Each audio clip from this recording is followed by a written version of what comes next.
இனிய உறவுகள் அனைவருக்கும் இனிய காலை வணக்கம். இன்றைக்கி நம்ம பார்க்க போகிறது ப்ரீமிக்ஸ் மாவு ரெடி பண்ணிவிட்டு அந்த மாவில் எப்படி மொறுன்னு தோசை ஊற்றுறதுன்னு தான் பார்க்க போகிறோங்க. இந்த மாவு நீங்கள் ரெடி பண்ணி வச்சுக்கிட்டாலே உங்களுக்கு 6 மாதம் ஆனாலும் கெட்டு போகாது. வெளியூரில் படிக்கிற நம்ம குழந்தைகளுக்கு, வேலை பார்க்குறவங்களுக்கு இந்த மாவை நீங்கள் கொடுத்து விட்டிங்கன்னா அவங்களுமே தோசை ஈஸியாக ஊற்றி சாப்பிட்டுக்கலாங்க.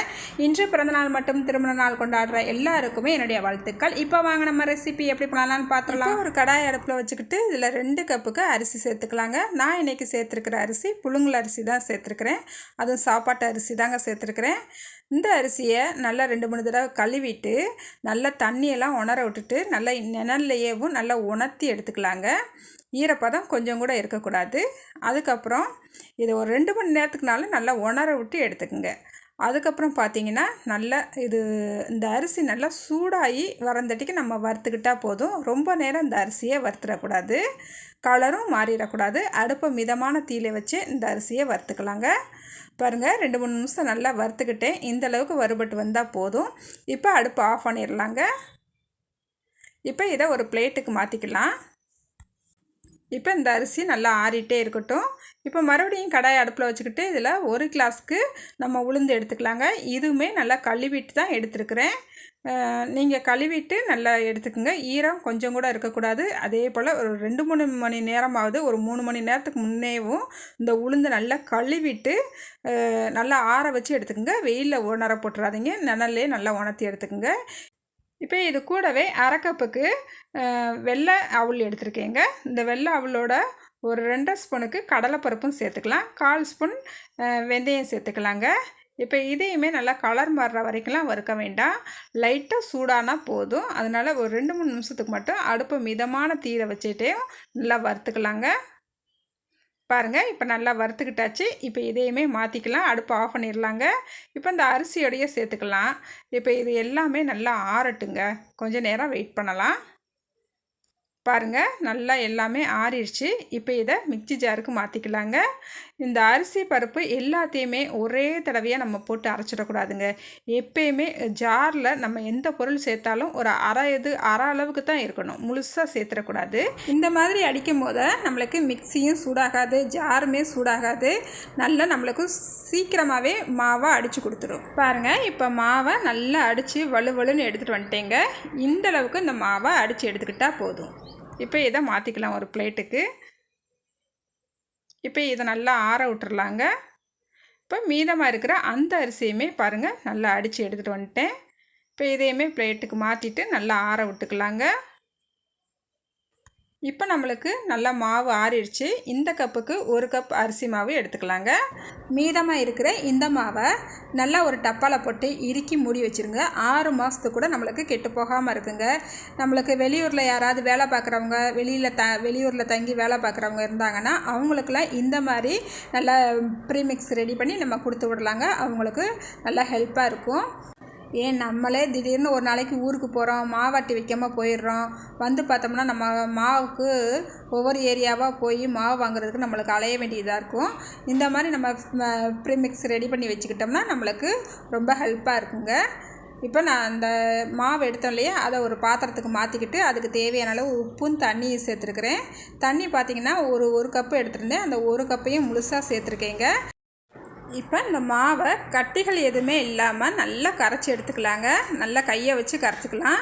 இப்போ எக்ஸ்ட்ரா ஒரு 1/4 கப்பு நான் தண்ணி சேர்த்துருக்கேங்க. 1/4 கப்பு தண்ணி சேர்த்து நல்லா கரைச்சி எடுத்துருக்கிறேன். இங்கே பாருங்கள் எவ்வளோ புஷ்ஷுன்னு சூப்பராக வந்திருக்கு பார்த்தீங்களா. இந்த மாதிரி நல்லா கரைச்சி எடுத்துக்கிறணும். இப்போ இந்த மாவை மூடி வச்சு ஒரு 8 மணி நேரத்துக்கு புளிக்க விட்டுறலாங்க. அதுக்கப்புறம் பார்க்கலாம். பாருங்கள், மாவு புளிக்க வச்சு ஒரு 8 மணி நேரம் ஆயிடுச்சு. பாருங்கள் எந்த அளவுக்கு நல்லா புஷ்ஷுன்னு நல்லா புளிச்சு வந்திருக்கு பாருங்கள்.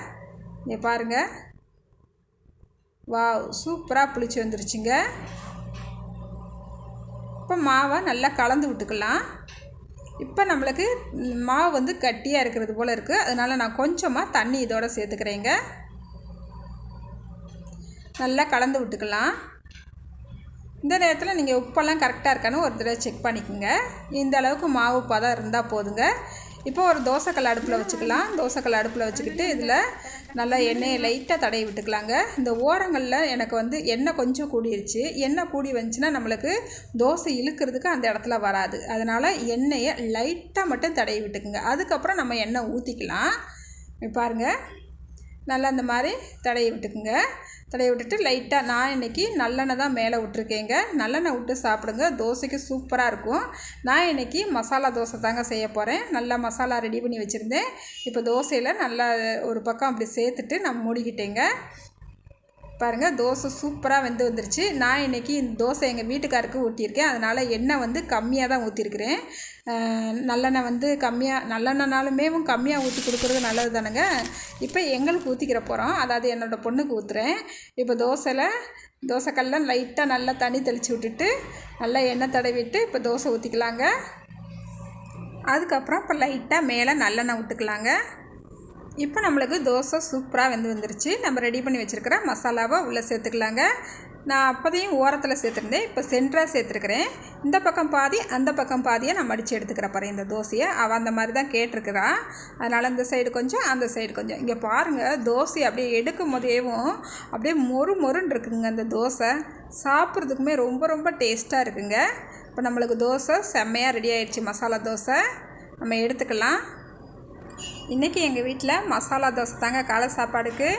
சூப்பராக இருந்துச்சு, சாப்பிட்டோம். நல்லா தக்காளி சட்னியோடு சாப்பிடும் போது செம்ம டேஸ்ட்டாக இருந்துச்சுங்க. அதாவது வெறுமனே தோசை ஊற்றி சாப்பிட்டாலும் அதை விட செம்மையாக இருந்துச்சுங்க. இந்த மாதிரி நம்ம மாவு ரெடி பண்ணிக்கிட்டு நல்லா ஸ்டோர் பண்ணி வச்சுக்கிட்டோம்னா நம்மளுக்கு தோசை ஊற்ற ரொம்ப ஈஸியாக இருக்கும். வெளியூரில் பிள்ளைகள் தங்கி படிக்கிறவங்களா இருந்தாங்க கூட அவங்களுக்கு இந்த மாதிரி நீங்கள் செஞ்சு கொடுங்க. அவங்க ஈஸியாக நைட் நேரத்தில் கரைச்சி வச்சுக்கிட்டு காலையில் எழுந்திரிச்சு தோசை ஊற்றுறதுக்கு அவங்களுக்கு யூஸ்ஃபுல்லாக இருக்குங்க. அப்புறம் பார்த்திங்கன்னா வேலைக்கு போகிறவங்களுக்கு இது ரொம்ப ரொம்ப யூஸ்ஃபுல்லாக இருக்குங்க. இந்த வீடியோ உங்களை எல்லாருக்குமே பயனுள்ளதாக இருக்குன்னு நம்புகிறேன். இதே அளவுகளோட நீங்களுமே இதே மாதிரி தோசை மாவு ரெடி பண்ணி நல்லா மொறுன்னு தோசை ஊற்றி சாப்பிடுங்க. சாப்பிட்டு பார்த்துட்டு எப்படி வந்துச்சுன்னு மறக்காமல் கமெண்ட்டில் சொல்லுங்கள். இந்த வீடியோ உங்களுக்கு பிடிச்சிருக்குன்னு நம்புகிறேன். புதுசாக என்னுடைய சேனலை பார்க்குறவங்களா இருந்தால் மறக்காமல் என்னோடய சேனலை சப்ஸ்கிரைப் பண்ணிக்கோங்க. அடுத்த ஒரு வீடியோவில் பார்க்கலாங்க. பாய்.